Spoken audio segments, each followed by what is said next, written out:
right, if I can get everybody's attention real quick.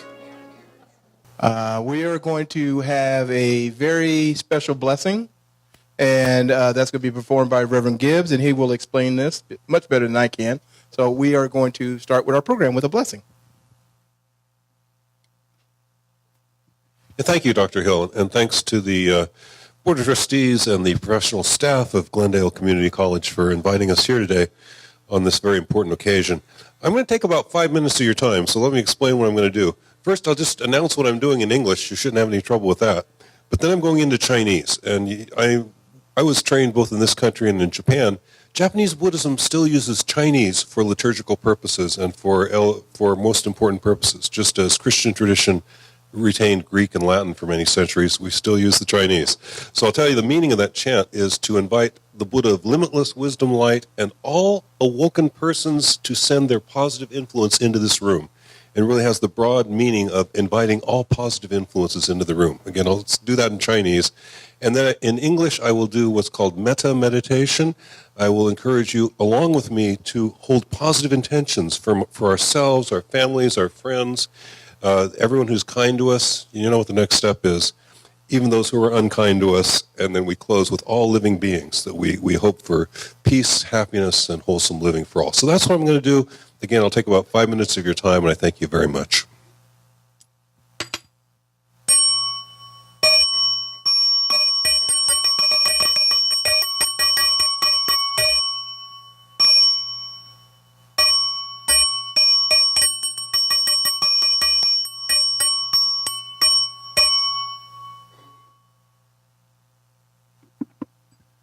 Today, on this occasion of the year 2017 commemoration of the birthday of the late Reverend Dr. Martin Luther King, those present reaffirm our commitment to oppose discrimination, bullying, and oppressive hierarchies of all kinds.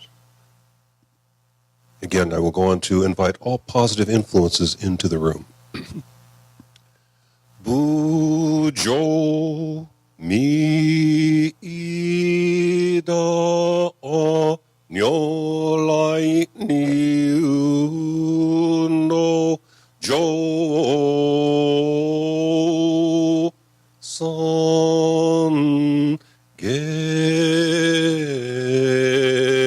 la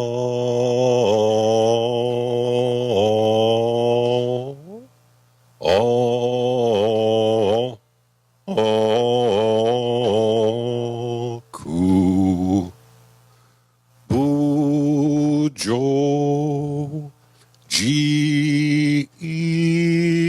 po nyolai ni do jo son ge la.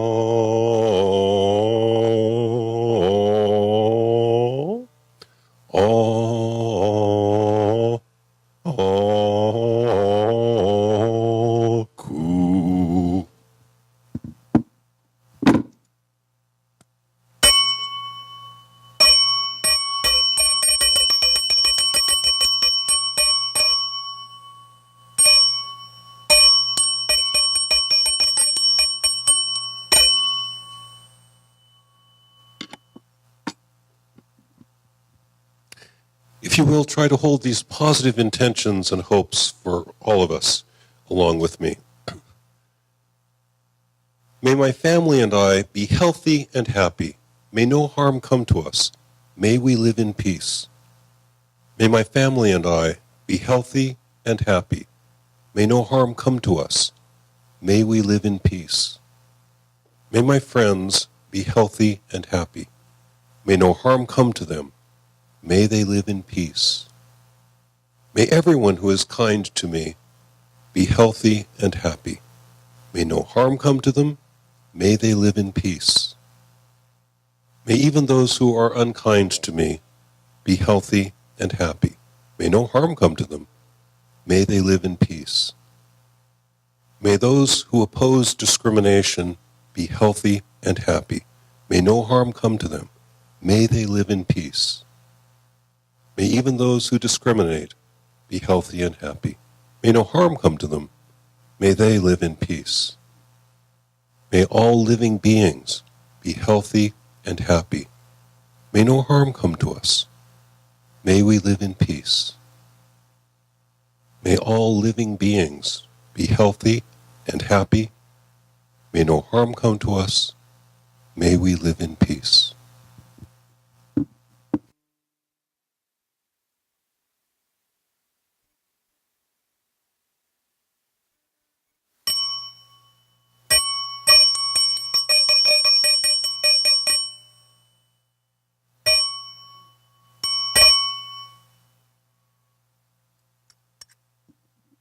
Thank you all very much.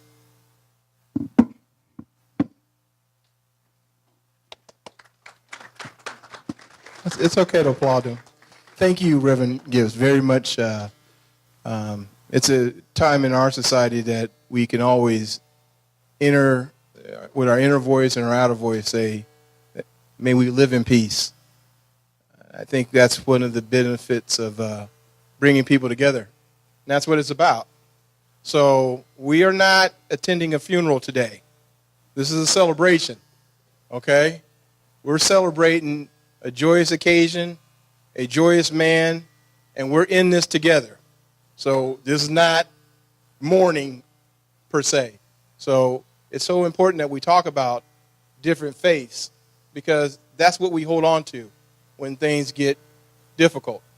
And more importantly, here at Glendale Community College, we are all interrelated in what we do in terms of our mission to try to make our society a better place. I have the pleasure of introducing our wonderful leader at our college that will give you a welcome and let you know that what we do. That's our wonderful Dr. David Vire, Superintendent and President.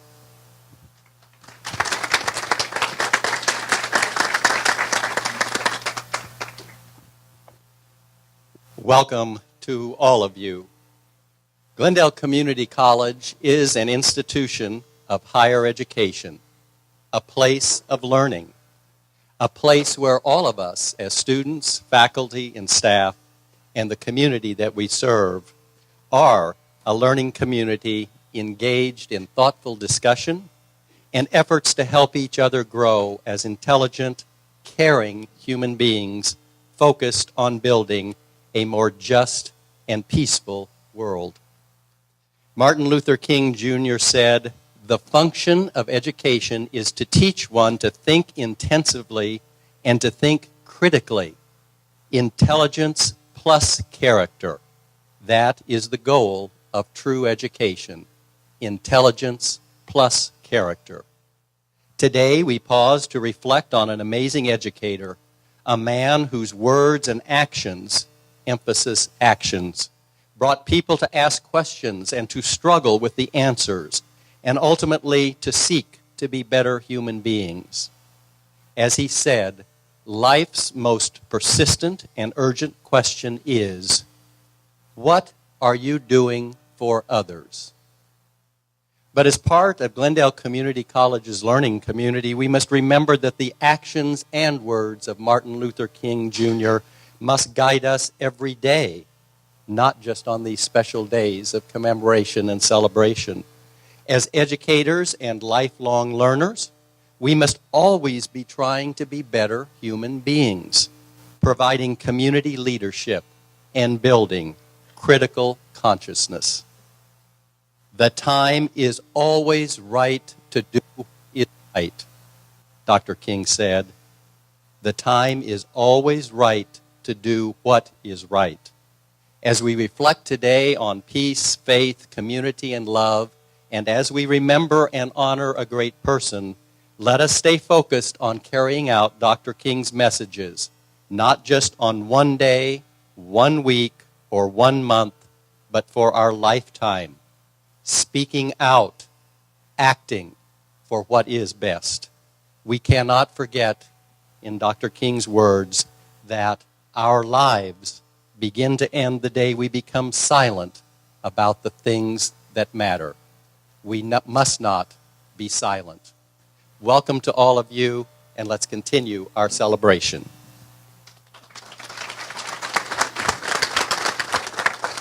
That is our illustrious leader, Dr. David Vire. Thank you so much for welcoming everybody. We have some distinguished guests in the house, and I would like for our student to have the opportunity to welcome some of our board members and distinguished guests as well. I'll help her out as well. This is Shauna. All right, good morning, everybody. So as he said, we do have some people we'd like to recognize. So first would be our president, Dr. David Vire. We also have Anita Quinones Gabrielan, president of our GC Board of Trustees. Dr. Armine Hakopian, our vice president. Anthony Tartaglian, a member of our board. We also have some distinguished administrators, Dr. Anthony Culpepper, who's new to the campus somewhat,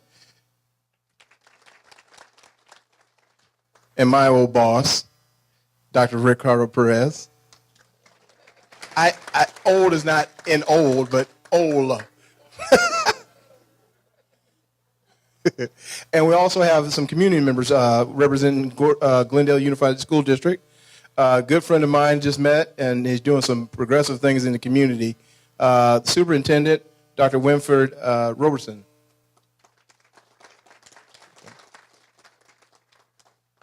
Also, we have another college trustee member, a good friend of mine, colleague, and very proud of what she's doing in the community and also at here at Glendale Community College, and that's Andra Hoffman, and she's a Los Angeles Community College trustee. We also have a representative of the Mr. Portantino's office, Miss Arda Check-in.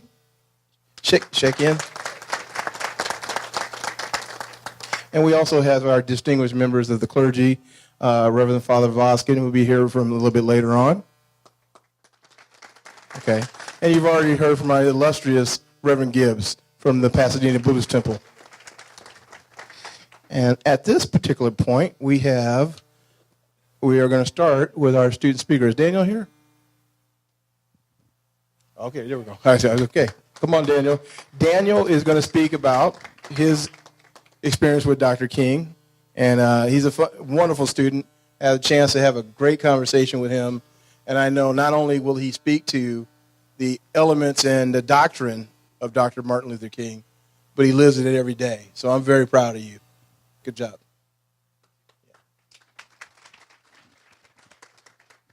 Thank you, everybody, for coming today. What does Martin Luther King mean to me? Growing up on the streets of Tehran, you don't get a chance to look at the world anything but like a neighborhood and a community. It's wonderful, diverse, and exceptional. But frankly, it's imperfect. It needs a lot of modifications and improvements. Part of the reason I see the world as one large, diverse community and neighborhood is because I was raised by parents that, despite coming from two completely different faiths, stuck together with love and hard work, and did not let their backgrounds get in our way. And every single one of us, in our own way, is accountable for this neighborhood. Every block, every house, every household, every family member is responsible. It doesn't have to be this majestic and heavenly phenomenon that happens. I believe that leadership and change can be as small as shifting the Starbucks line so it doesn't get in way of the traffic. But our problems are a lot more complicated than a cup of coffee and line. To me, simply, it's just allocating the right resources, seeing something that needs change, and making that positive change. Once Martin Luther King said, "I cannot do great things, but I can do small things in a great way." In this room, every single person has the ability to implement positive change. every one of your initiatives, every one of your actions counts, because our unity, beliefs, and motives will be challenged. But as long as we work together, we will progress. And that is what Martin Luther King Jr. means to me. A fighter, a leader, a role model for our community and our neighborhood. Thank you.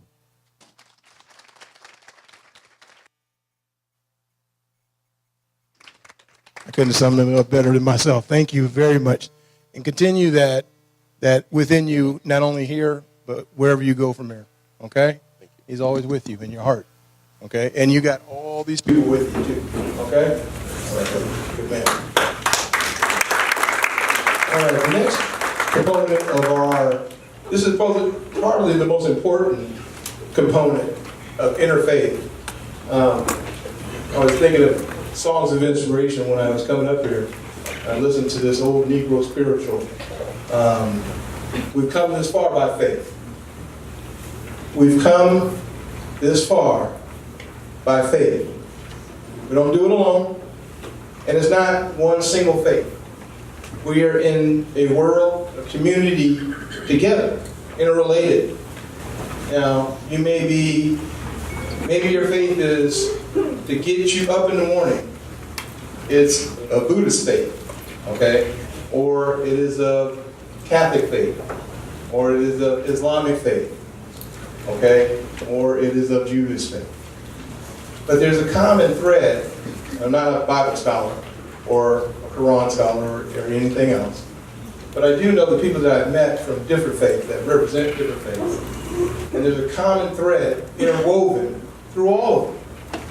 And this is why at this moment, with Dr. King and his philosophy, if you look at the images, he didn't walk by himself. There were men of clergy, women of color, men of color. We all were in this together. And if we understand, I know some of you may be, some may be very excited what's going on with the election, some of us not. Okay? But I do know this. All we have is each other. We better figure it out. And we better figure out that common thread of good that is interwoven in all our faiths. So at this time, I'm going to ask each member of our clergy, Reverend Gibbs, Father Voskin, Rabbi Sobel, and my brother Matt Maji Bitar, to talk about some of the commonalities in their faith and how it ties to Dr. King. So I would like, at this time, Reverend Gibbs to start us off, if you don't mind.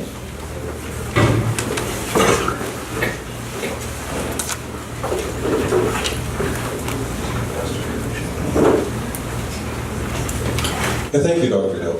Again, I'm honored to be here, and probably the one thing you all know about Buddhism is we don't think that we have the truth. We have an approach to the truth. And we want to share this planet with people who are Jewish, people who are Christian, people who are Muslim, people who are atheist humanists, all people. And, our tradition speaks of Buddhas, those who are awoken. And if you want to know what a Buddha is, of course, a Buddha is a person who has overcome greed, anger, and foolishness. A Buddha is a person who has developed vast kindness, caring, and compassion. But the fundamental thing that makes one a Buddha is simply to stop discriminating. And if all of us could drop every prejudice, every discrimination in our hearts and minds, we would be enlightened. We would be what we call Buddhas. And this is our aspiration for all people. That we can learn to accept one another and value one another as other. Not that everybody's just the same as us. Not that your God is really my Buddha. No, your God is your God, and my Buddha is my Buddha. And those who follow the Jain tradition, they're saints. These are all quite distinct ways of appreciating the common thread, which I think is appreciating and valuing others. This is what I want to see as common in all the world's great spiritual traditions. That we really and genuinely value others and wish to learn from them and wish not to crowd them. We don't think you need to be Buddhist if you aren't already. If you're Christian, good for you. If you're Muslim, good for you. If you're devoutly Jewish, then we are proud to be here with you. And this is the attitude that we have tried to cultivate over these 25 centuries, and hope that we can share this attitude with all of you, that whatever else may be true, every person in this room is valuable. Every person on this planet is valuable. Every living thing is worthy of our respect and our care. And I believe that I see this in the other spiritual traditions as well as my own. And I'll stop on that point, and again, just thank you all for inviting me here. I'm very honored to be here this morning. Thank you. All right, next up, we got Father Boskin from the Armenian Church. Thank you.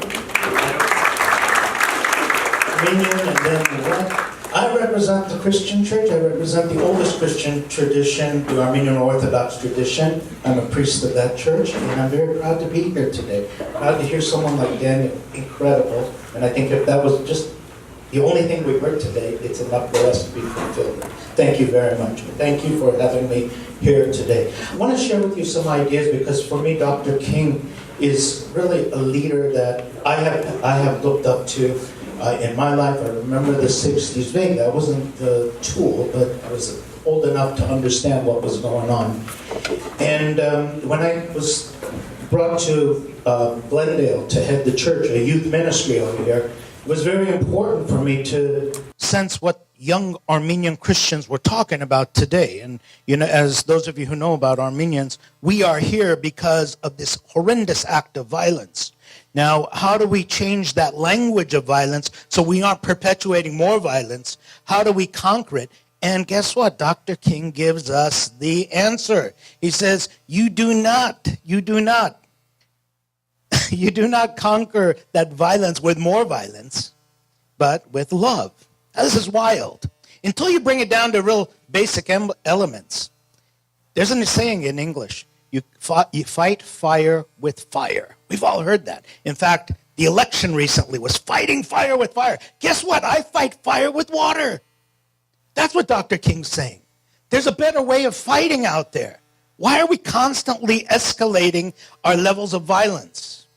For me, Dr. King gives us an answer that is based on practicality. Every year since I've been down here in Glendale with my kids, every Martin Luther King Jr. weekend, we have a gathering and we share ideas. Yesterday, we got together again for the weekend with a bunch of people, and one of the movies that we watched, one of the speeches, and I say this because as much as you read Dr. King, it's important to also listen to him. His oratory power is so incredible. He moves you. He moves you to tears. He moves you to action. And so yesterday we were listening to his speech on why I oppose Vietnam. Take the date and up it to 2017. It's exactly speaking to our times. And that's what the strength of Dr. King is all about. It's timeless. It speaks to us today. And there was a point in there that really touched my heart. And I want to share this with you today.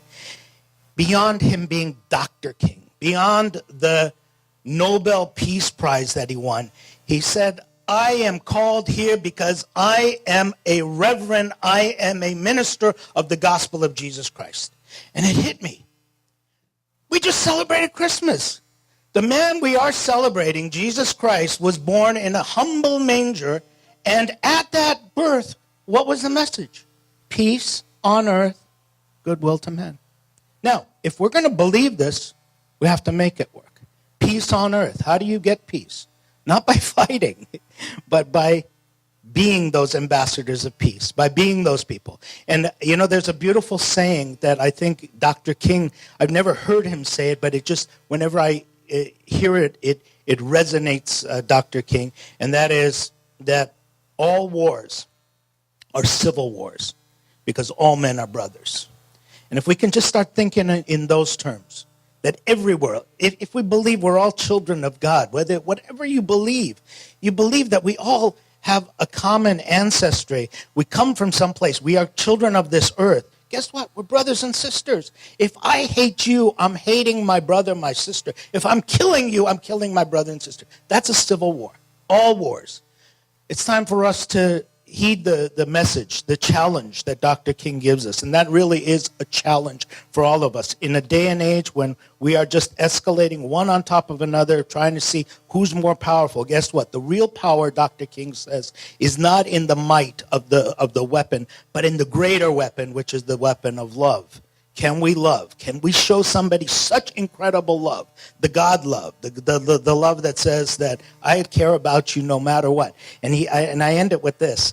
He gives a beautiful statement. He says, I am so glad that Jesus didn't say you have to like your brother. I'm glad he says you have to love your brother, because I can't like somebody who wants to kill me, who wants to lynch me, who wants to kill my children. I can't like that person. But when we talk about love, it's submitting, it's understanding that we are all together and seeing something in that person as another human being. And the only way that we are going to go forward is by practicing that love. It's that faith that has kept me. It is the faith that I believe is the real Christian faith for me. It works for me, and I'm so glad to be here to share it with you. Thank you very much.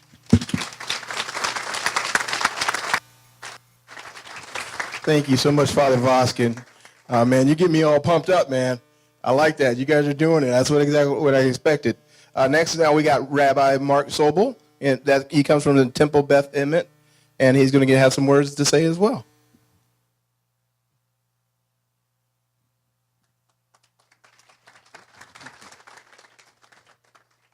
My apologies for being late.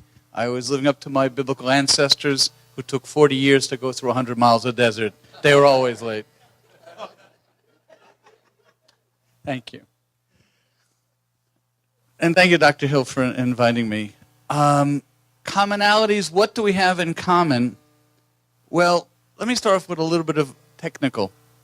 The Muslim term for God is Allah, and one of the Hebrew terms for God is Elohim. It is the same word. It is written, if you write Arabic and you write Hebrew, they're the same letters. The actions of Islam, of Christianity, and of Judaism have definitely many, many similarities. For example, the giving of alms or the giving of tzedakah, or as it's called in Arabic, zakar, for the poor. Did I mispronounce it? Zakah. Okay, zakah. No. I speak Spanish like a gringo. I speak Arabic like an Israeli. So, and all because I was born in New York. Anyway, so Hajj, which is one of the 5 pillars of Islam, has its counterpart in Hebrew with Chag. The festivals in Judaism, where there were pilgrimage festivals up to Jerusalem, that is exactly the same thing. So the bases are there, the foundations are there. Togetherness, we are all together. One thing I know that Dr. King strove for was the equality of all people. When I teach the 10 Commandments, I teach that what made the 10 Commandments unique 3,000 years ago is it wasn't a class-exclusive structure. I was once told by a student, big deal, 10 Commandments, Hammurabi's Code, same thing. And I said, oh yes, look, Hammurabi's Code was freeborn people could not harm other freeborn people. But if you were a slave, you had no rights. The 10 Commandments, if you listen to what they say, it says, do not murder. Do not, well, I shouldn't say the A word. This is a religious place. Adultery. Anyway, thou shalt not commit adultery. Thou shalt not steal. Thou shalt not. It doesn't say free person to free person. It says, period. No one is to do this. Means there is total equality under the 10 Commandments. And then, my favorite part, I'll digress for a minute. When it talks about the Sabbath day, God's telling me to move it along. Anyway, we all have a holy day. What my favorite part of the Sabbath of the 10 Commandments is it says, not only will you have Sabbath, will your children have Sabbath, will your servants have Sabbath, the stranger who dwells in your place must also have the Sabbath with you. That is powerful. That was the first time I know of in recorded history where strangers were afforded equal status in a home. Think of what Dr. King said about sitting down, the children of slaves sitting at the same table with the children of slaveholders together as equals, as friends, not as strangers. Think of that. And also, if I will be allowed to quote Quran a little bit, the same thing is found in the Quran. about the Ten Commandments, about being dutiful and about honoring your parents. Another aspect of the Ten Commandments, something that Dr. King strove for sure, and other things as well, but I want to move along. I'm going to quote Quran in a minute. If I had to pick up, and the father said it better than I could, Dr. King saw hatred and preached love. Now, growing up in the 60s, the parallels with today are very strong for us. The violence that was there was a daily, ongoing violence. The souls of those young children on Sunday morning killed in the church while they were doing Bible studies sits with me every day. So we talk about it. He could have preached hate. There were others who preached hate. There were other leaders, if you look at the 60s, who definitely preached hate. But he preached love. He preached caring. And it reminded me of, from the book of Deuteronomy, the Lord your God, you will love the Lord your God with all your heart, with all your soul, and oftentimes with all your might. It's a bad translation. I'm sorry. It's with all your uniqueness. Me'odecha in Hebrew. All your veriness. Each of us is here on this earth with a unique way to show love. Each of us can show love physically. Hugging is always a good idea. Spiritually, thinking about the person kindly, loving the person. But most importantly, again, each of us must show love uniquely. And it says in Quran, Surah 2, verse 177, it is not righteousness that you turn your faces toward the east or west, but it is righteousness to believe in Allah and the last day and the angels and the book and the messengers, to spend of your substance out of love for Him. What unites us all sitting here together is love of God, love of each other. It doesn't matter how you term God. It doesn't really matter what path you're on. We're all on different paths. But we're all struggling to get up that same mountain. So once again, now, last but not least, I had one more about baptism, but we've had enough rain and water in California. Now, I'm an old teacher. I'm a retired LACD school teacher, so I believe in visual aids. I am... Oh, no, okay, better, okay. You know, so I only brought 50 copies of a prayer we do at my synagogue. So I don't know how to get them to all of you, except you have my promise. I will leave my email with Dr. Hill. But in the meantime, I'd like to give it out. If you guys would mind going along with me on an activity, and then we'll just leave some here. Yeah, please, yeah, yeah. Right, exactly. Okay. So while we're handing them out, this was done by my. It must be me. It was done by my predecessor, Rabbi William Kramer, at Beth Emet, and one of his leaders in the congregation. So, all right. As soon as they're all handed out, we'll have a little bit of an activity, and here, so that you guys wouldn't get picked on. Here are a few more. All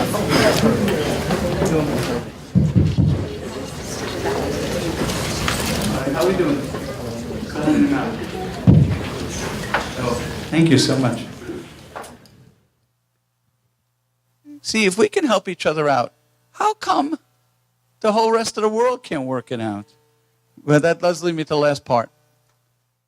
The city that is sacred to all the major religions is Jerusalem. In Hebrew, Yerushalayim. The inheritance of everyone. It should be a city for everyone. It should be a city where everyone can openly go. I've been there, I walked on both sides, east and west, up and south, north and south. Right now it is that way. This is not the day to do politics. But this is the day to say, hey, it should be a free and open city to everyone. Okay, we all handed them out, okay? Let us pray together. In the name of God, the merciful and compassionate. Everybody, guys, I know what my voice sounds like. I need your help, come on. In the name of God, everyone, in the name of God, the merciful and compassionate, we pray for the peace of Jerusalem. In the name of God, the merciful and compassionate, We pray for the peace of all the families of the earth. In the new year of promise of peace in a holy land, remember us unto life, O King who delights in life. Remember unto life all the children of Abraham, the sons and daughters of Isaac and Ishmael, of Jacob and Esau. Let the holy wall of your ancient sanctuary be a foundation again and not a barricade. Let steel and stone be tools to build, and not weapons to destroy. Let fire light houses and not burn them. Let our words be truth and friendship, not lies and hatred. Teach us that there is no glory in war, no honor in hatred. Open our eyes to the horrors of war, to death and maiming, famine and pestilence, destruction and exile, terror and limitation, even for the victors. May no one again profane your holy name by praying in your name in any tongue for the ruin of any of your children. For if we worship a God of war and a God of hate, we do not worship you. But though we may speak your holy name, we serve idols of tribal pride instead and sacrifice our children to the fire of Moloch. Have we not all one Father? Did not one God create us? Let no one of the children of Adam say, my ancestors are greater than yours. Let no one of the house of Noah fill the earth with lawlessness, for the power to destroy all flesh, this time with fire, now rests with us.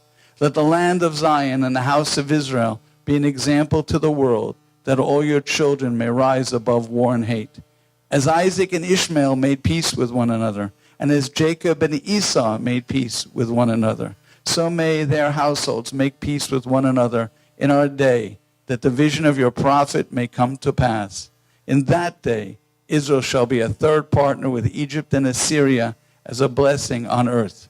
For the Lord of hosts will bless them, saying, blessed be my people Egypt, my handiwork Assyria, and my very own Israel. For the glory of your name, let the nations behold Israel at peace, and know that they too may choose peace and not war, that all your children may choose life and not death. Then shall the Torah come forth from Zion, the word of the Lord from Jerusalem. Thus he will judge among the nations and arbitrate for the many peoples, and they shall beat their swords into plowshares and their spears into pruning hooks. Nation shall not take up sword against nation. They shall never again know war. May the words of Isaiah I just spoke be an honor, an everlasting honor. Let's all say Amen. And if you'll allow me to speak in another language, vaya con Dios, mon amigo.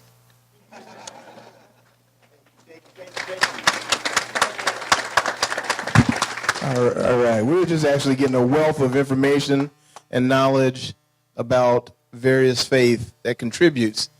But you all can see the common thread is love. The common thread is love. Last but certainly not least is my brother. This is our second annual MLK Interfaith Breakfast. It's not perfect, but we're building.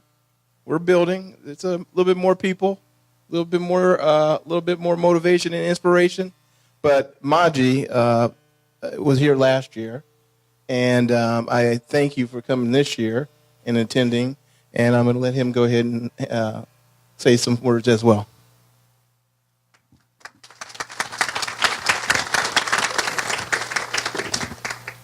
Assalamu alaikum wa rahmatullahi wa barakatuh. I would love to greet you with the greeting of Islam. God peace be on all of you, everybody. It is a pleasure to be here with you in this occasion. I want to, compliment the Rabbi. Moses came first, and then Jesus, and then Muhammad sallallahu alaihi wasallam. All of them. God blessing be on all of them. The message is one.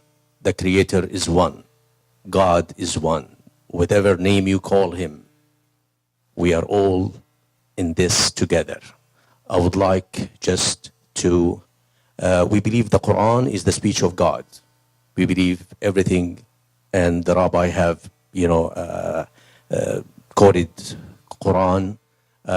We quote the Bible, we quote also the Torah.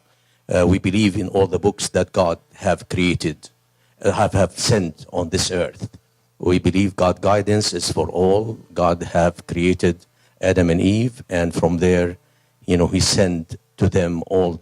I mean, God taught Adam everything, all the words, and then he showed, I mean, the whole universe have prostrated and agreed to this creation. I want to say Bismillah ar-Rahman ar-Rahim, in the name of God, the most merciful, the most gracious. First I'll say A'udhu billahi min ash-shaytan ar-rajim, Bismillah ar-Rahman ar-Rahim. يا أيها الناس اعبدوا ربكم الذي خلقكم والذين من قبلكم لعلكم تتقون. All you people, all people. The Quran have mentioned people more than believers. He talked to everybody. The creation, the system that God have created. He have talked to all of us. All you people, worship your Lord, your creator, الذي خلقكم, the entity that created you, that created the whole system. The word Rabb in Arabic, it could be called to any person that is in charge. The Rabb of this university is the dean of this university, the Rabb of the house, in charge of a house, the Rabb of a factory, it could be. But here he says, Rabbukum alladhi khalaqakum. That entity that have created you, have given you sustenance, gave you everything, gave you the whole universe, created everything, the system that we are in. Worship God. How do we worship God? Each one of us could worship him in his own way. But worship means doing, do. I follow up the Rabbi and my friend, from the Armenian Change. I'm actually a person that God have put me in this situation. It was not designed. This is the first time I meet the Rabbi. This is the first time I meet, the clergyman from the Armenian, and I am from Jerusalem, so I'm Palestinian. And I went to a school, the Armenian school, and I have, so many Armenian friends, Christian friends, Jewish friends. So we are in this all together. The Rabbi have mentioned the 10 Commandments. I would like to add one very important, maybe he overlooked it. It is don't lie. Don't lie. Don't lie. You could be anything, but you could not be a liar. Because lying could create so much problems on this earth. You could do so many, you could, sleep outside, do whatever, steal this and that. But lying is something that God have mentioned it all over in all his, all the books. Don't lie. Don't lie. There is so much lies going on nowadays. The truth, we have to look for the truth. Yes, worshiping God, worshiping your Creator is doing the right thing. And when God said, Ya ayyuhan nas, he said everybody. All of you. Everybody. He did not exclude anybody. And this is where I think all the good, great people of this life, Dr. King was one of the greatest. He have told us to love each other, to work together, peace. God in the Quran told Moses, اذهب إلى فرعون إنه طغى. Go to Pharaoh. He have transgressed and he have done bad things, and go to that Pharaoh. Go to that اذهب إلى فرعون إنه طغى فقولا له قولا لينا. Talk to him, you and Harun, your brother. Talk to him nicely. Even Pharaoh, even the Pharaoh. So we have to talk nice, even with people who talk to us from up there. As the First Lady said, when they talk low, we talk high. When we, excuse my, I try to catch up on things that are really related. But it's very simple. And to tell you the truth, I'm not a clergyman. I'm a regular man. I was just born. Maybe I know a little bit about my religion. I know a little bit about the other religions too. And we really have to work together. We have to come together, and we have to look for the truth, and we have to expose the lies. And we have to do it very smartly and very intelligently, and we have to attain wisdom. That's very important. We could learn so much, but wisdom comes attained. And God will bless us, inshallah, with good people coming together. That's important. If we don't come together, if good people don't come together, then we're leaving everything for saints and we're leaving everything for bad people to manage this, and this will not stay for a long time. God have promised, he could finish this situation very quickly. We don't want that to happen. We want God to be happy with us. And I think God is happy with us when he's looking at all of us over here coming together for goodness. God bless you. Assalamu alaikum wa rahmatullahi wa barakatuh.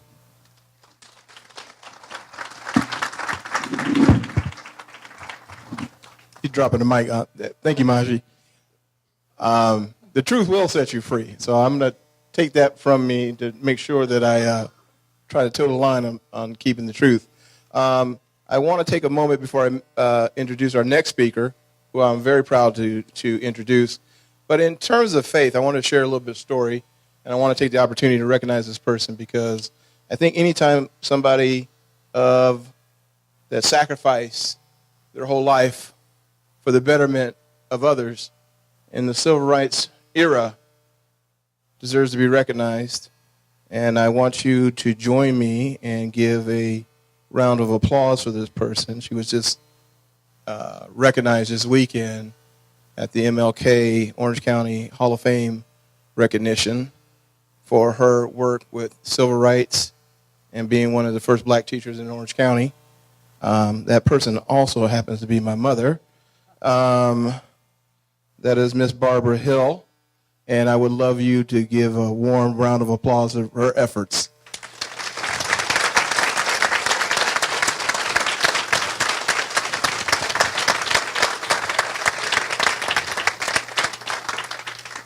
I remember vividly some of the struggles. I was young many of the times. I didn't even remember some of the things that we had gone through.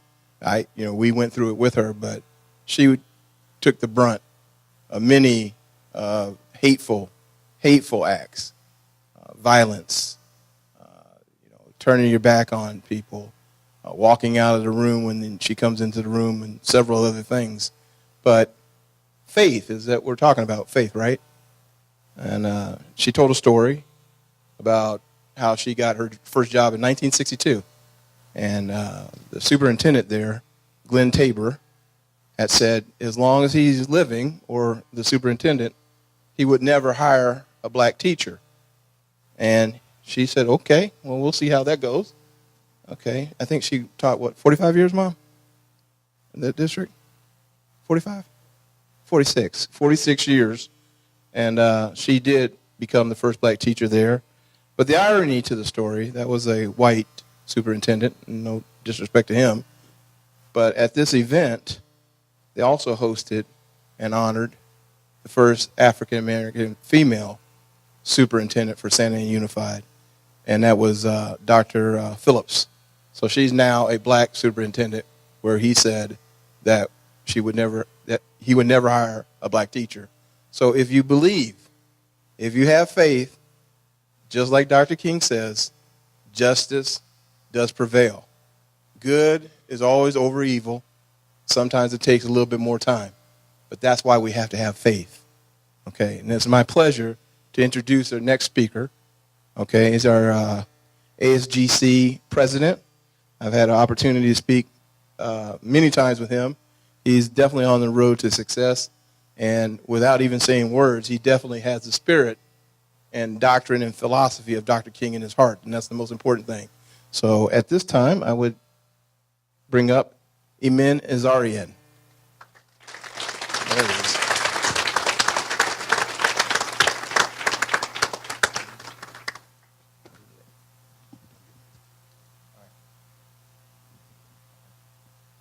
Good morning. Oh, that was kind of weak, so let's try it again. Good morning. Good morning. There we go. My name is Emin Azarian, and I'm the student body president. today I want to share my thoughts on MLK and how I use his philosophy to lead my team. MLK has a lot of philosophies, but the one that I strive to use on a daily basis is that it's even a quote. It's hate cannot drive out hate. Only love can do that. So what do I mean by this?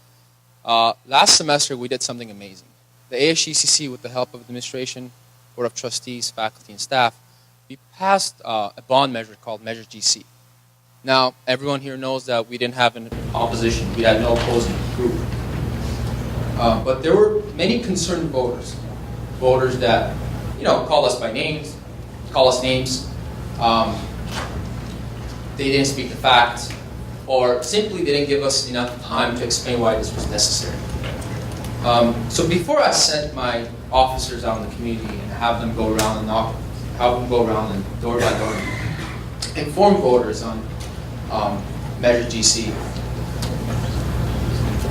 I told them this: no matter what people say, no matter how much anger and hatred you show, you always keep your head high. You answer their questions.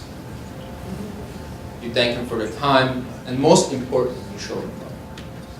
Now, I don't have the data to prove this, but I can guarantee the reason why the outcome was so great is because we showed the community love. We treated our community the way we want to be treated. This is just a simple example of how I use MLK's philosophy. I can stand here and talk for days about how this man has changed the way I think and how it has changed millions of people's lives. But before I sit down, I want to talk about something. Last November, something happened. Without getting political, to put it in simple words, hate trumped love. And someone tapped into other people's hate and used that to advance their political agenda. Now, as I was getting ready for this last night, I was thinking to myself, what would MLK think if he was alive today? That we went from the first African American president to this. I don't know what he would think, but I can guarantee you this. He would want us to fight. He would want us to share and respect one another. And he would most importantly want us to love one another. Now, why am I saying this? Well, as educators, professors, staff, student leaders, we come in contact with students on a daily basis. And it's our duty to educate our generation, this generation, and make sure that this doesn't happen. That hate does not trump love. So next time, when you see a student having a hard day, they're struggling, just remember, all it takes is just a little bit of love. Thank you so much.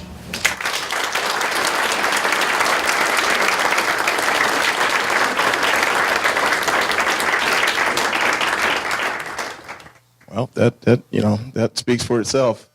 This gentleman's got a fine future and love working with him, and we're going to continue not to only love you, but we're going to continue to work with you to make you successful so that you pass it forward, because that's the most important thing to do. I'm getting old, so you gotta those young legs. We need that. We need that spirit. We need that fire. So that's good, and I hope it's contagious, because this is not a funeral. This is a celebration. We're not mourning. We're celebrating. We're going to smile, and we're going to get through this together, okay? And now, at this point, I am extremely excited to introduce our keynote speakers. I want to say that I got this from Dr. King. He talked about the beloved community, and you're going to hear this word more often than not throughout the day. And love is such a powerful, redemptive quality, and it transforms lives. It transforms individuals. We live in this wonderful, beautiful country where we have second chances and maybe even third chances for us, okay? We're at a community college. Community college. We have the opportunity to be whatever we want. If we work hard, we can do whatever we choose to do. redemptive power of love. If you weren't there at 15, 16, 18, 21, 22, something can happen that can transform your life. You could meet a great professor. You could meet a great president. You could meet community members that embrace you. And you say, they share something with you. And that sparks the love for learning. And understand this. This is a big difference between getting an education and being intelligent. And some of those skills are very transferable. So I tend to gravitate to those that sometimes maybe have a little bit of an edge that people wouldn't give the, time of day to. Maybe because they're all tatted up, or they have earrings, or their pants may sag a little bit. Okay, and you say, oh, they're a thug. And where you maybe see thug, I see genius. I've always seen that. And if you have the ability and the art and the creative spirit within you, not to judge,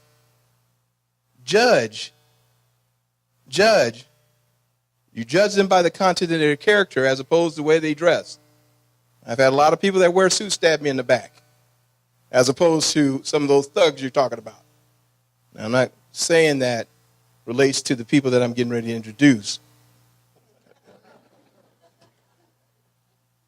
I apologize, brothers. And more so that there's a brotherhood. I had the pleasure of reading the story, and I want to give a little shout out to my sage brother, Sarkis, because Sarkis is the one that shared this article with me. And Sarkis shares a lot of articles. And I read them all, okay, when I get time.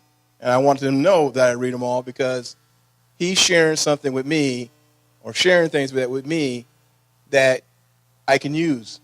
And that article from the New Yorker was about these two gentlemen, okay, Danny and Stephen, and I'll introduce them in a second. It touched my soul because it said to me, they didn't give up on themselves. They said, I have the ability to do great things, not just for me. If I get at this, if I understand this, and they got into it. This is the educator's dream, okay? They were all in, okay? But the most beautiful thing is that they're passing it along to other people, okay? Their story is about the redemptive power of love.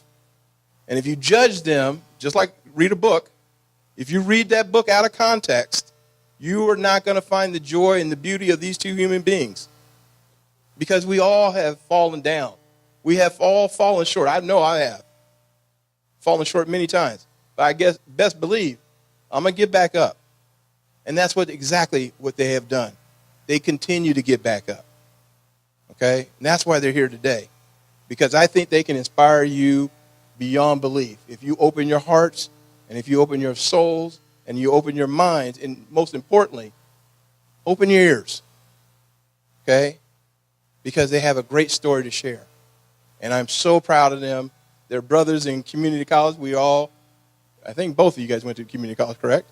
Okay, then we're brothers brothers from another mother's. Okay? So we share that bond because we're community college soldiers. And we will always be community college soldiers. And as Jalen Rose at the Fab Five, we will always be brothers. It is my pleasure to start with to introduce to you Danny Murillo and Stephen Sifri. And Stephen is going to talk after Danny. But come on, Danny, come on up here. Danny can tell his story much better than I can. But he's got a powerful story and he's a powerful brother. So I'm going to let him tell it.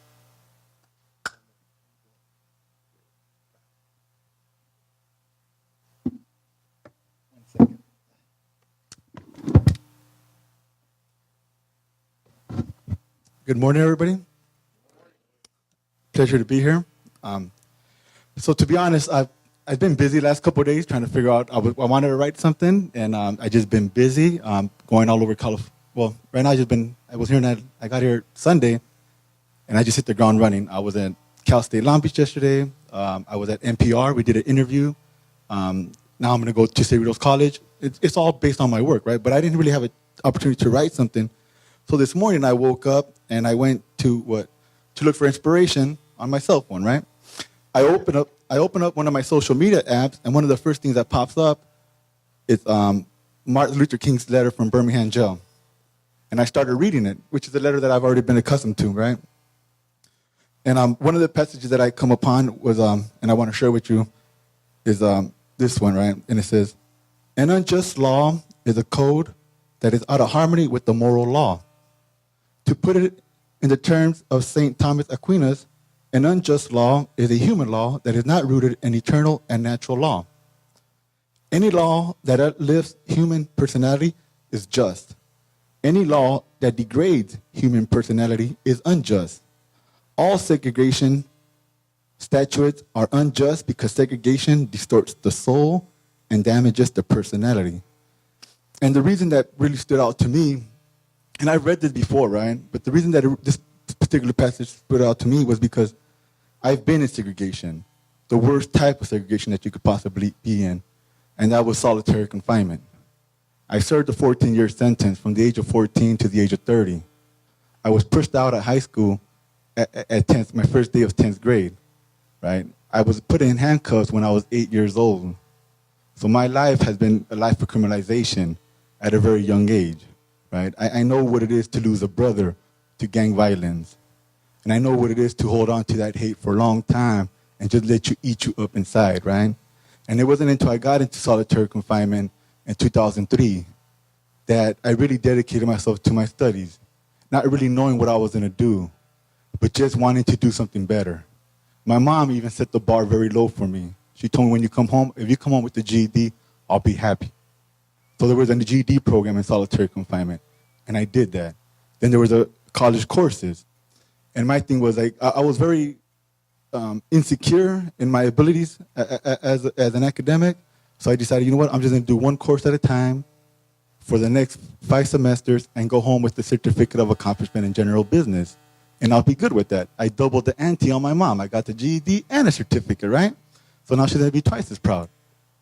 And then, so lucky enough, I got moved while I was in solitary confinement to another building. And I ran into a gentleman who was doing 5 courses in 5 courses per semester. He was doing a paralegal degree. He used to draw, he used to work out, and he used to play chess all in one day. And I was like mind-boggling to me. How the hell do you do that? They were like, I'm struggling with just one course. And he goes, don't worry about it. I'm going to teach you. I'm going to teach you how to get up on your academic game.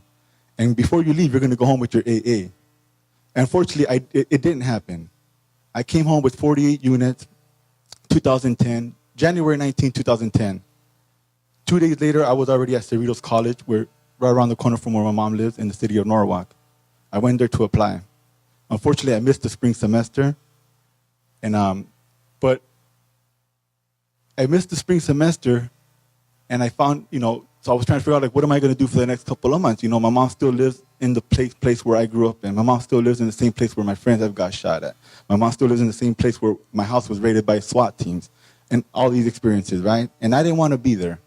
So for me, every opportunity I had, I would go to the campus and just talk to people, whether it was my counselor, or not even my counselor, because I didn't have a counselor yet. I wasn't even a student yet.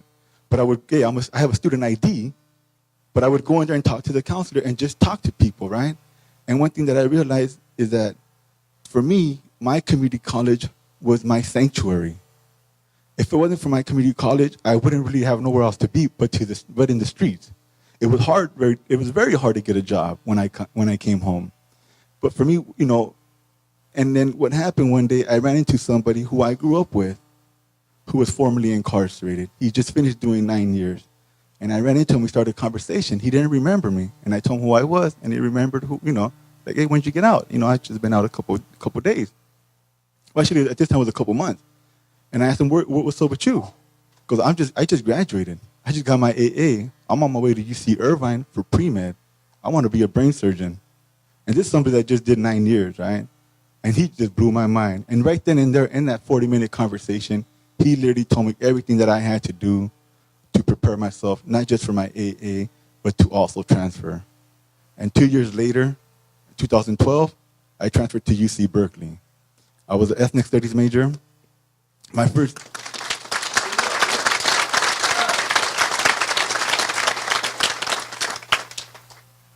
day of school, literally my first day of class, I met my brother over there, Steven. And just something about him, I just seen it, right? There's just a connection there. And within 5 minutes, we both knew that we had spent time in solitary confinement. And one thing that we have dedicated ourselves to is trying to open up that pipeline to try to get people that are coming home from incarceration, trying to get them into community college, try to get them into the higher institutions. And so we started an organization called Underground Scholars Initiative. We are a student support service program and a student organization at UC Berkeley designed to help formerly incarcerated students and system impacted. When we say system impacted, we're also talking about the mothers, the fathers, the brothers and sisters that have somebody incarcerated. Because when you're incarcerated, it's not just you that's doing time, but it's also your family doing that time with you. People ask me, I've taught people, my longest cellmate was my mother. She was there from the first day to the last day. Thank you.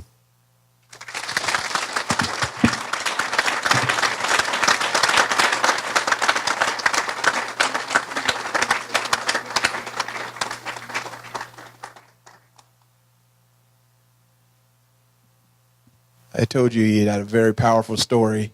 Stephen Sifri is going to be speaking next, and he has a similar story. I'm going to let him tell it, but he's got some powerful words. That's hopefully we listen with our open hearts and open ears.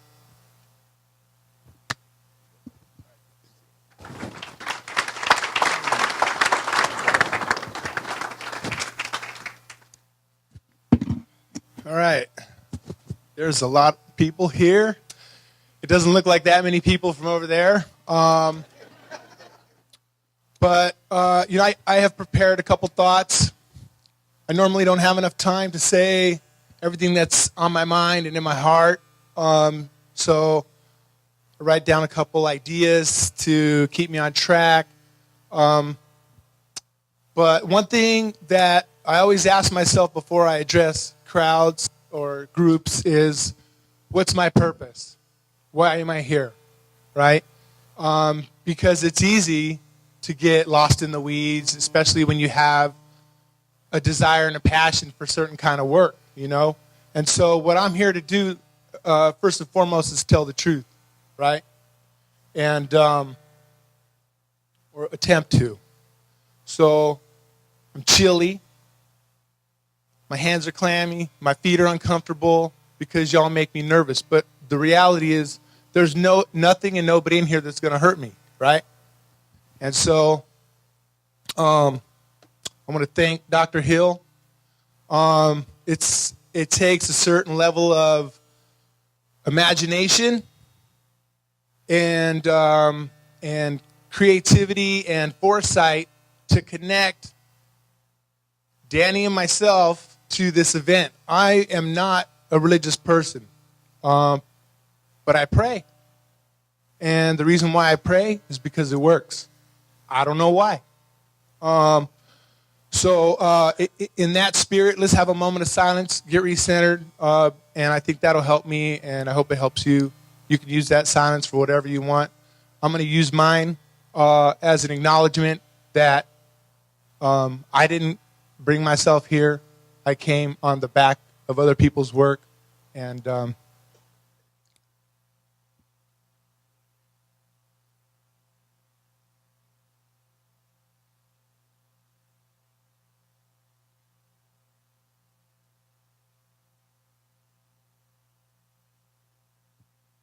right, thank you.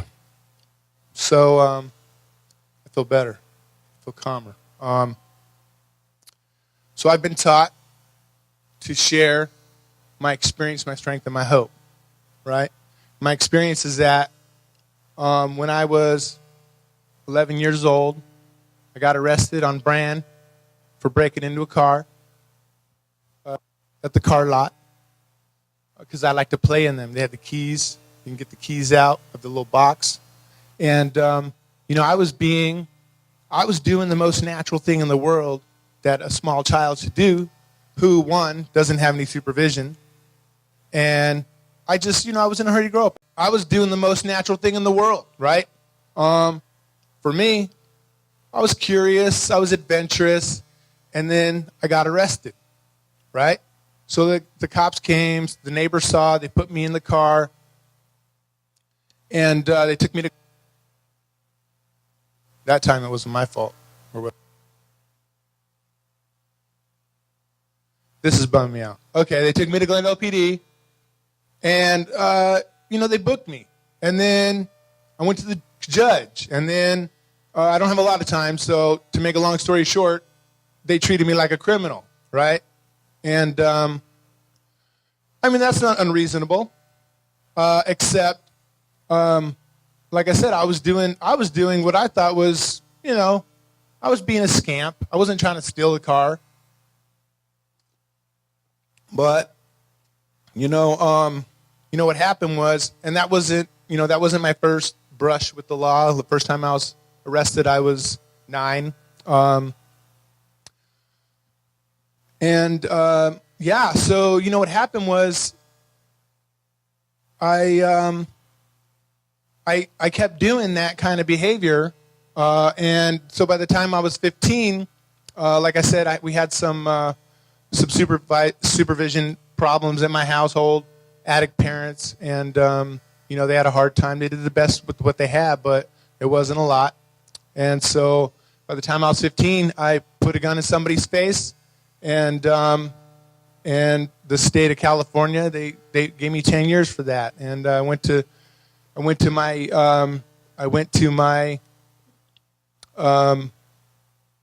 my prison cell for children, right?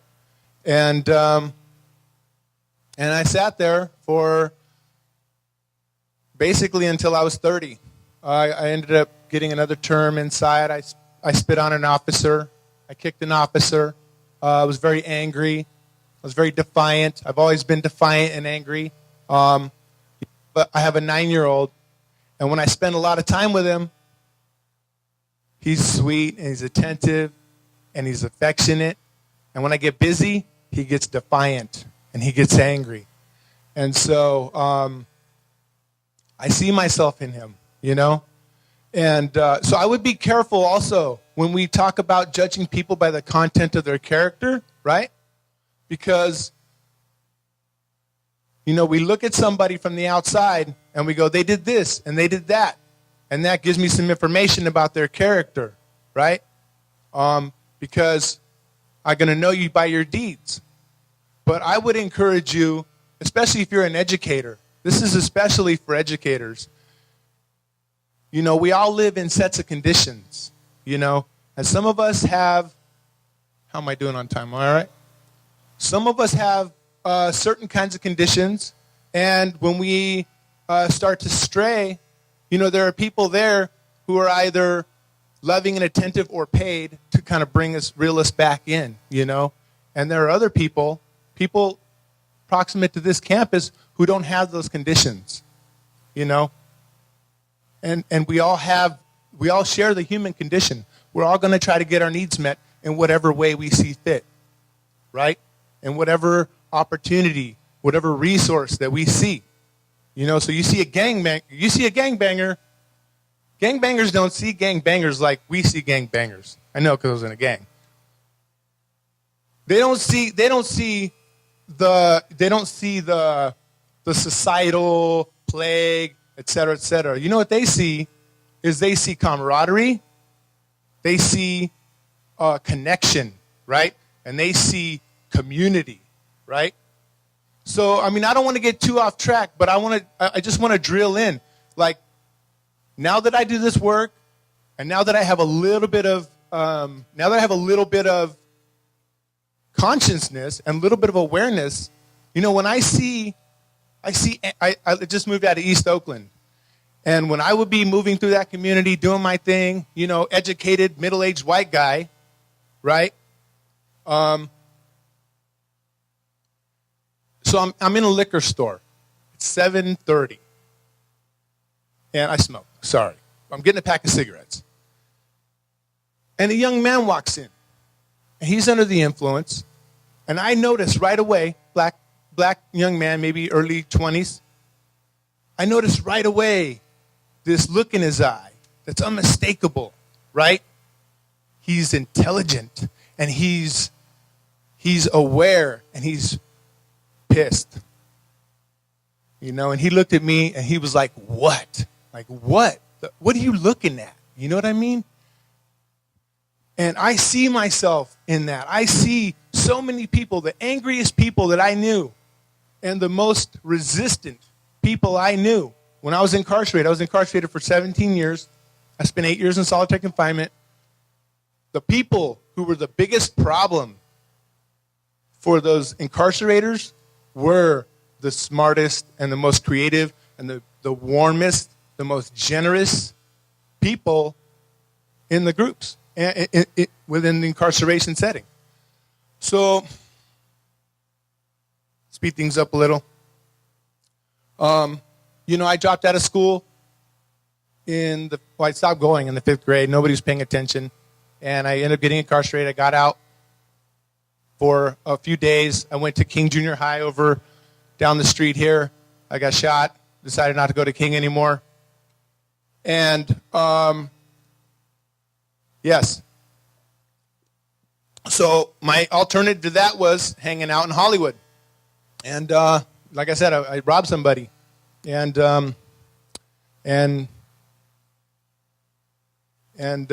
yeah, so that was the end of my education.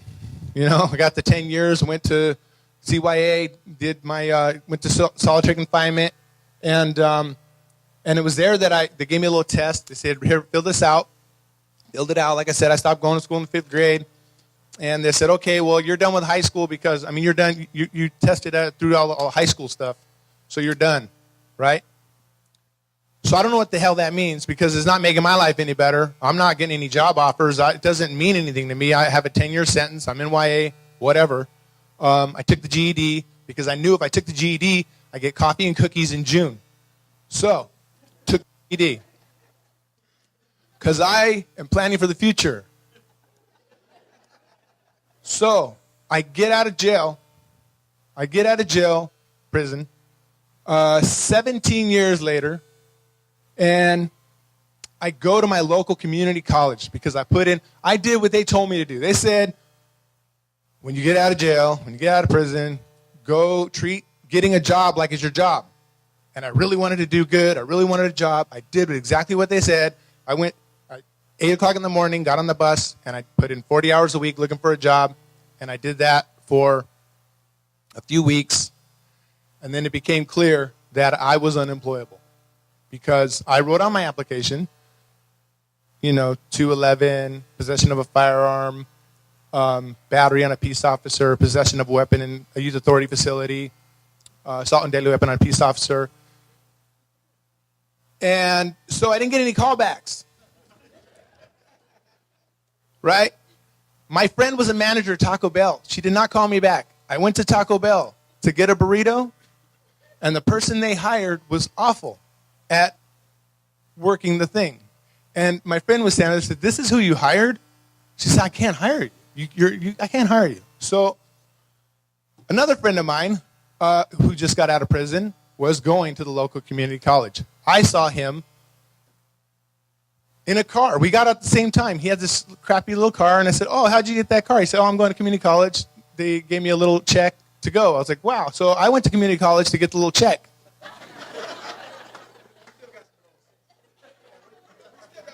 That's why I went.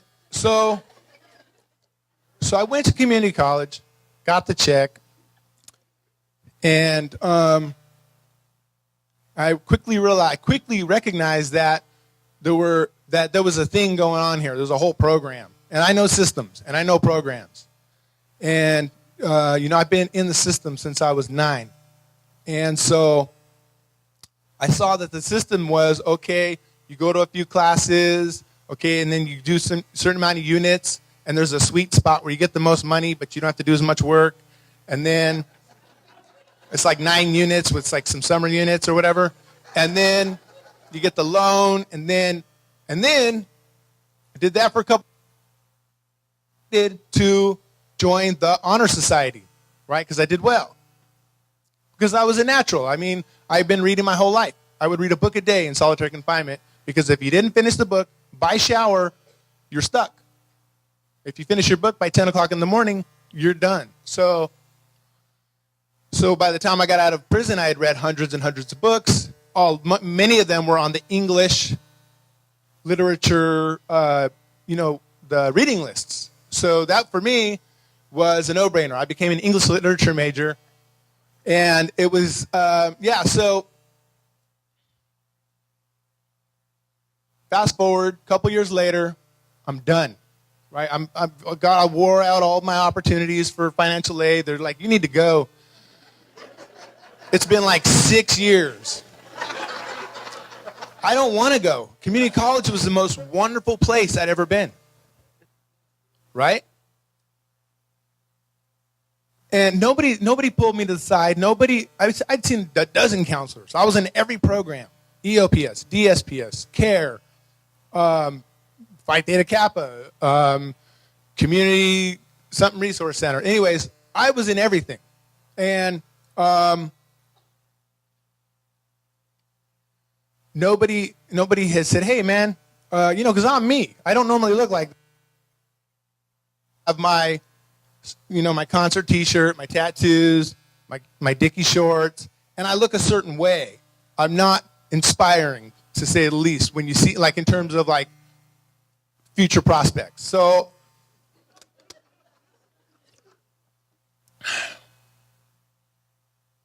what happened was I was about to leave there. Nobody said go to This is in Folsom. Nobody said go to Sacramento State. Nobody said go to Davis. Nobody told me that the Blue and Gold program, if you make less than $80,000 and you're a California resident, your tuition's covered in California for all UCs, right? Nobody told me that 8 out of the 10 UCs has transfer agreement guarantees. So if you do a tag agreement with one of the 8 out of 10 UCs, you're guaranteed a spot in a UC and your tuition's covered, right? So I was graduating with a 3.9, president of the Honor Society, all up in math club, this club, that club, everything, and they were getting ready to let me just leave, and I just happened to meet this counselor, Chris Clark. He said, oh, look at you. You should probably try to go to UC, right? So I'm like, what's UC? Like, I knew there was university, and I knew people went there, but my homies told me, why are you going to school? Why are you even trying to do good? You can't get a job when you leave here. And I agreed with them because I have all those felonies. People don't hire felons, right? So I'm just this is a paycheck for me, and I agree with them. But this counselor, he was just like, no, you got to apply, man. So he helped me apply to Irvine Davis, Berkeley, and UCLA. And I got into all of them. Right? But see, it's not about me. It's not even about anything that I did special, right? What I did was I just got lucky. My whole path through education all the way up until this moment has been a series of happy accidents, I'm going to wrap it up. I met Danny. Danny met me. He walked up to me, and he introduced himself to me, and we knew right away we'd been at Pelican Bay SHU, and that I was like, what does that even mean, right? 2 people in UC Berkeley, there's like all these shiny new white people getting, their lives are going somewhere.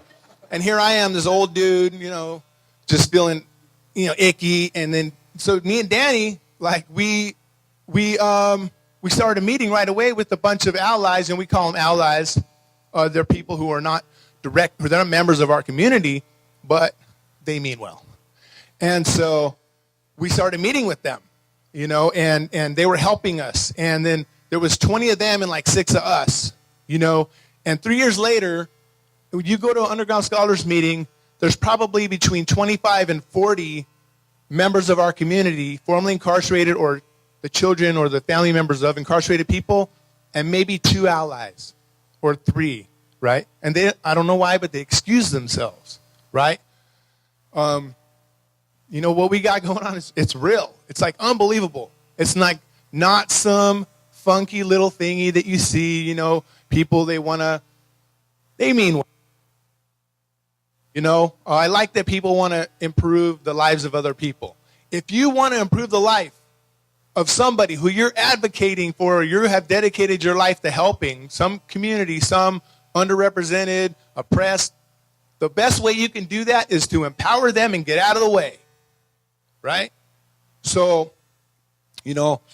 faith without works is dead, okay? So I'm not religious.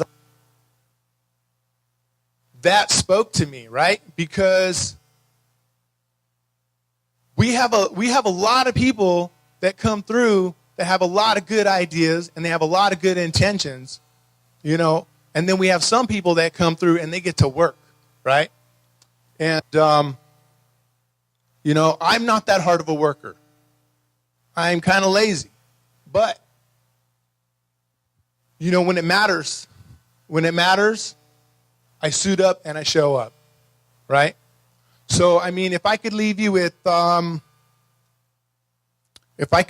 any, nugget of wisdom or something you can do, I can guarantee you right now on this campus, because when we came out, people started coming up to us, administrators, faculty, PhD students, undergrads, members of the community. I'm formerly incarcerated. I'm formerly incarcerated. I'm formerly incarcerated. And, damn, I didn't know there'd be that many formerly incarcerated people at UC Berkeley. Right? On this campus, right? 70 million Americans have incarceration histories. Most of those people are attached to other people, right?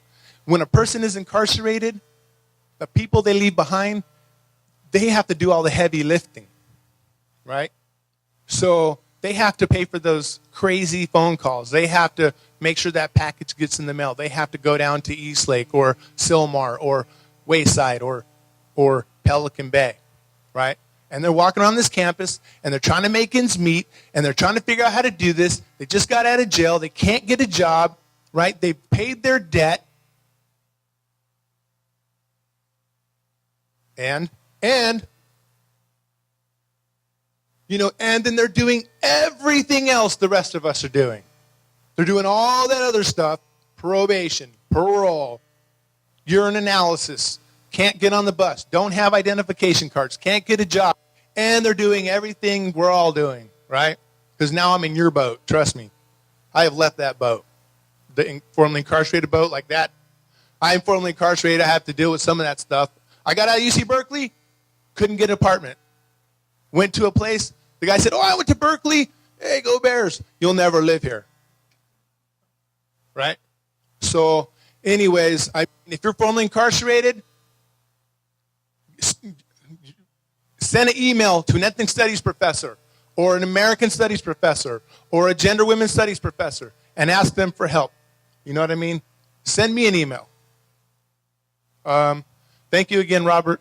I'm done.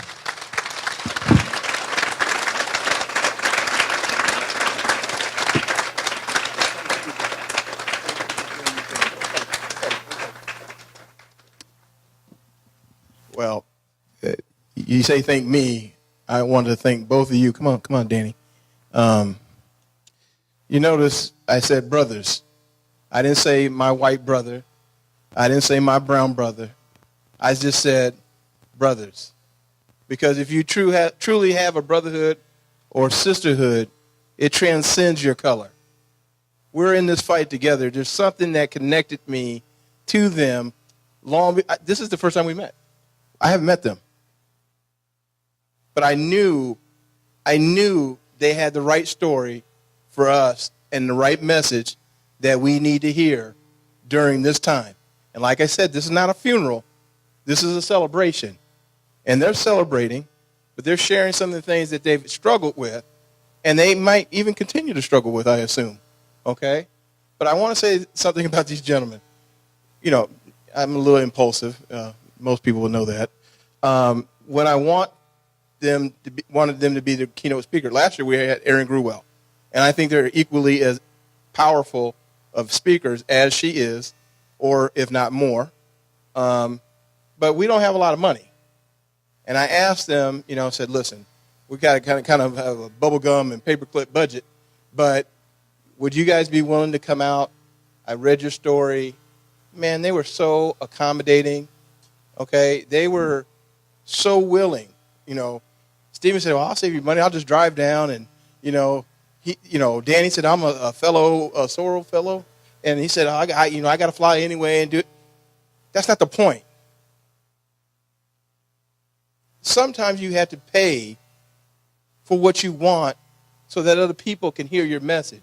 For all our students that are not incarcerated, that are living with mommy and daddy, okay, that don't have the kind of excuses not to get good grades, to forge through, to press through, to fight on. You don't have excuse. So when you walk through our doors, and our counselors, our great counselors, they're educators through and through. Don't come in there half-timing. Come in there prepared that you want to get something accomplished, because what you have, what they didn't have when they were studying, grinding. They were grinding, okay? I like old school, a little bit hustling. There's some transferable skills, dare I say that. I've been around some hustlers. And like you said, some of the most intelligent people I've ever met, but nobody lit a light in them. That's what we're supposed to do. We are supposed to light that fire in them. We're supposed to inspire and encourage. They got an intelligence. They can tie their shoes. They can learn, okay? Don't ever go to sleep on anybody on this campus and not say that you can't inspire them to be great, because there's more Dannys and there's more Stevens out there. And I hope in the spirit of Dr. King, because it was not just coming together, eating good food. We're always going to have good food. I'm going to tell you that right now, okay? Trust me, believe me on that. But it's about day of service. We're not going to stop here. It's not going to just bring this gentleman in, empower you, motivate you, and then go home. No, we're going to meet, we're going to grind, and we're going to talk about how can we bring this philosophy or opportunities for others that are incarcerated to come get a degree and be a part of our society, because that's the beloved community that Dr. King talks about. That's why they're here. And Stephen said, I don't know why your message is absolutely needed. You absolutely belong here. And we will create more allies for everybody, because you're teaching us that no matter what, if you get knocked down, if it's your choice in this great country, you can get back up, dust yourself off, and go get after it. That's what we do. This is the American spirit. This is Dr. King's spirit, and this is who we are. And nobody ever forget that. We're not doom and gloom. Maybe we've experienced some things that make us sad or mourning. But as faith, just as the story of my mother, 30-some years later, if you have faith, justice will prevail. Work hard at it, okay? Freedom's not easy, and it's surely not free. Somebody's got to work for it, and somebody paid a pretty righteous path for you to sit here and be able to be together. Look at this room. Look at this bouquet of flowers, of people, colors, different faiths, different nationalities. This is the American spirit, people. This is who we are. Let us never forget this. Don't you go out this room doom and gloom and sad. Okay? Celebrate life.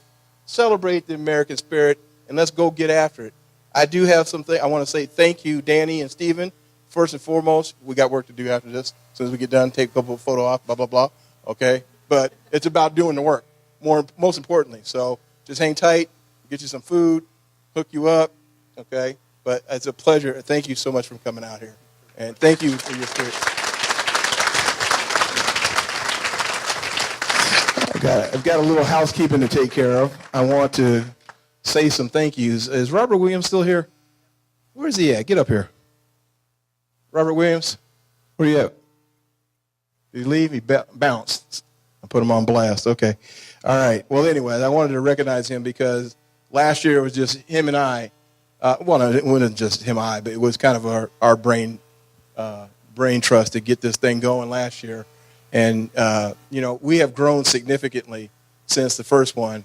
And I hope all the people that have been here on the clergy, but you help to make next year's, the third annual, even stronger. I want to invite you guys to come out. I want to thank the MLK planning team I don't like committees. I like teams. Kind of like the same reason why you like gangs, because there's a transferable skill that goes. I can't stand committees, to tell you the truth, because there's the team element. When you say team or gang, you do that for the person next to you. You give everything you got to the team, and the planning team was phenomenal. It's much better because I had the team, and it was not my ideas. All the classiness and the food, everything was based upon somebody else, okay, because we had a great team. I'm not going to name everybody because it'll take too long, but they were phenomenal. If you were on the planning team, just stand up at least, and stand up and give them a round of applause because they did a fantastic job.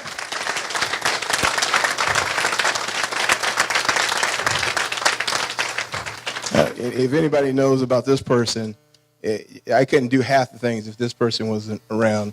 And I'm always going to give her a shout out, but she's very shy. She don't like being recognized. But her name is Irina.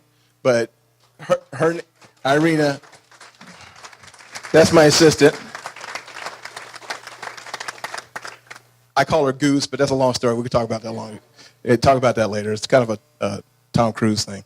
Anyways, I also want to thank my staff and also my counselors, not just for coming here today. I kind of stacked the deck. I made them come anyway. But they do so many great things. Everything they do is all about in the spirit of Dr. King. We have a tremendous faculty counseling staff here at Glendale College. What was your counselor's name? Clark? Chris Clark. We've got a guy like that. He's a Bruin, but we're not gonna hold that against him. But he's pretty good. Yeah. So we've got counselors that are very phenomenal. Lastly, I want to thank all of you for attending this. I know we tried to get it done by 9:45. We ran over a little bit, but I can't cut off powerful speeches. I can't cut off inspiration. I'm sure we put it deposit in the bank of time some other things that are not as powerful as these young dynamic speakers.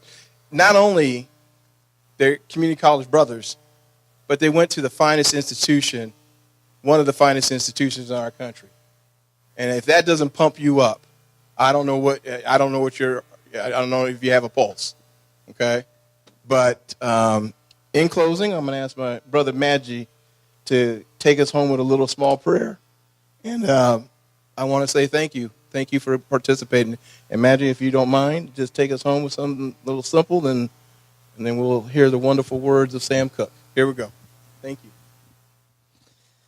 أعوذ بالله من الشيطان الرجيم. بسم الله الرحمن الرحيم. In the name of God, the most merciful, most gracious.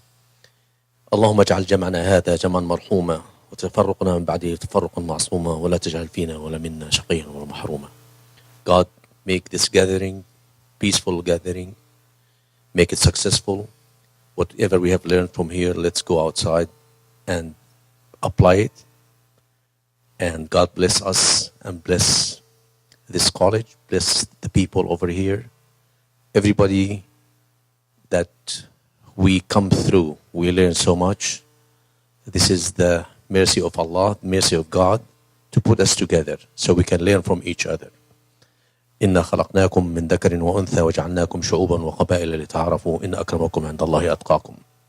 We have created you from man and woman, Adam and Eve. We have made you nations and tribes so you can interact and learn from each other. The best of you are the people that follow and fear God and do good on this earth. The goodness of coming together, respecting each other, loving each other. We are the creation of God. We are all created equal. So Allah, please bless us, help us, guide us to the truth, guide us in this hard time. We're coming through very hard time. The whole world need our wisdom, and everybody's looking at us here in America. This is a blessed land. It's a beautiful country. Beautiful people. Goodness have to come together. We have to come together. We have to help each other, push each other to do good. All of us are in the same boat. And if we don't help each other and come together, this boat will, God forbid, drown. And we don't want to do that. Jazakumullah khair. Thanks for giving the opportunity to come here, and together, God willing, we will do great. One second, Andre. I forgot the most important people. Thank you to the BSU for assisting. Thank you for students that were willing to come. I apologize. They were a very significant part of what we do here in MLK and also Black History Month that's coming up. So thank you, Black Student Union. Appreciate it. Shauna, good job. Everybody. So that's pretty much in. We will listen to the wonderful words of Sam Cooke. A change is going to come. Blessings, and thank you for coming out today. And God bless America.